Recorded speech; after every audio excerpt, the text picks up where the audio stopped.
Hello, this is your board report for January 2016. The Capital Region ESD 113 Board of Directors met for their regular meeting on January 13th at 12 o'clock, just this past week. We had our usual business items, call to order, flag salute, consent agenda, but this month we focused on a number of topics. First of all, swearing in some board members. We had two returning board members, Harry Cartham, serving as board chair, Howard Coble, entering into his third term after appointment, technically 4 terms, and for his first time joining us, Don Rash, who is replacing Bill Brumsicle from the Lewis County area. We're glad to have those 3 board members joining us, and we're looking forward to a great tenure working with all 3 of them and our other 4 board members. Welcome aboard. After the consent agenda swearing in of board members, the board took action to recognize other boards in our region. It happens to be Board Recognition Month, and so by proclamation, the board is recognizing the service of our school districts for their exemplary work. We would like to commend our board for their service and support to us. We're very blessed to have the leadership at the policy level that we have. Our board is tremendous in terms of their advocacy for students, their support to the ESD, and the roles that they play in setting direction for us. Thanks so much, board members, for your service. We appreciate everything that you do. After our regular slew of reports, which are Head Start and Fiscal, we had an opportunity to hear from Mike Hickman about our Goal 3. In our strategic plan, as you know, we focus on closing the gap, growing our people, and influencing change. And Mike provided an overview of all 3 goal areas and digging a little bit deeper into Goal 3, where we've been focusing on developing brand awareness of the ESD, creating some communications tools, revision of our ESD website, and then focusing on the processes that we use for gathering communications resources. Thanks to Mike for providing that exemplary overview. It was a great opportunity to reflect on our strategic plan. As we were listening, we were thinking our strategic plan is really coming to that point where much of our activity is reporting on things that we have done rather than things that we have planned to do. So it's time for us to get back together and think about how we use the same framework but extend into future years.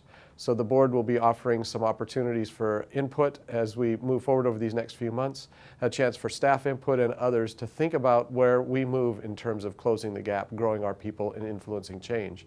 And I look forward to revitalizing our strategic plan and framing our work for the next 3 to 5 years. In informational items, Cal Brody provided an overview of our fiscal status. The ESD is doing extremely well, so thanks to Cal fiscal team and others for your management of our resources.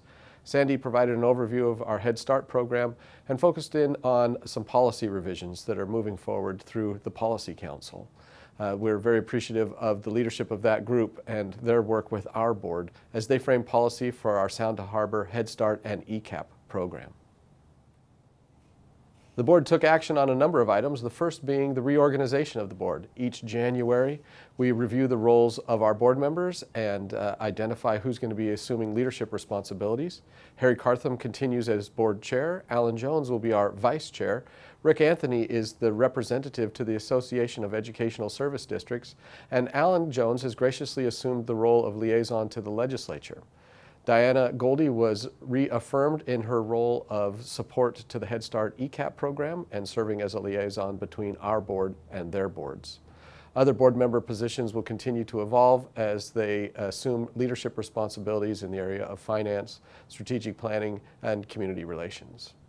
Our board also took action on our 6000 series. We're continuing to move through our policy manual. We're about 18 months into that project, and we're closing up the 6000 series, which focuses on how we manage our finances.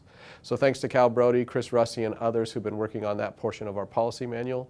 We'll be moving on to the student aspect of our work, and Mike Hickman, Andrew Ayers will be leading that revision. That will go on for the next few months.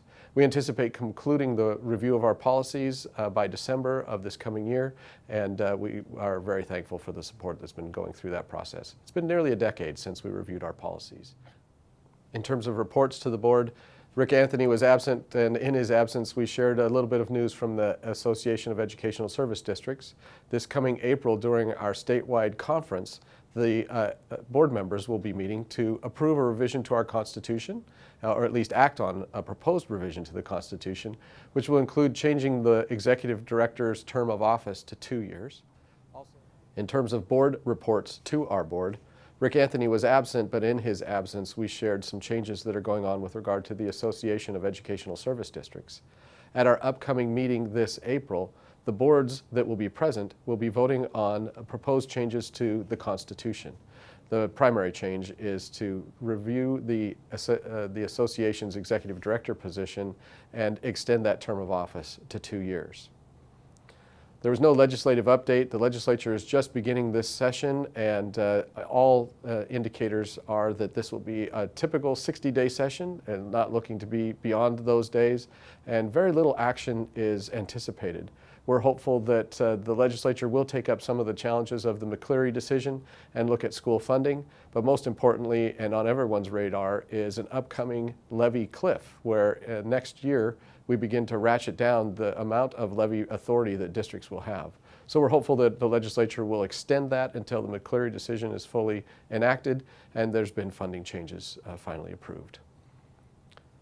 I provided a brief update for the board in terms of the superintendent's reports. We'll be focusing on my year-end evaluation starting in February. In anticipation of that, I shared my goals and my self-assessment. Board members will be gathering information and sending that to Chair Cartham for feedback for me in February. If you have any input for the board members with regard to how I could be more effective in my role, please feel free to communicate that to Marcia Mills or to our chair, Harry Cartham. The meeting adjourned at roughly 1:30, and we'll be looking forward to our upcoming February meeting. There's a board work session to start from 9 to noon, and then our regular board session will continue at 12 o'clock. Hope you have a great month and are looking forward to a wonderful start to this year. Make it a great day.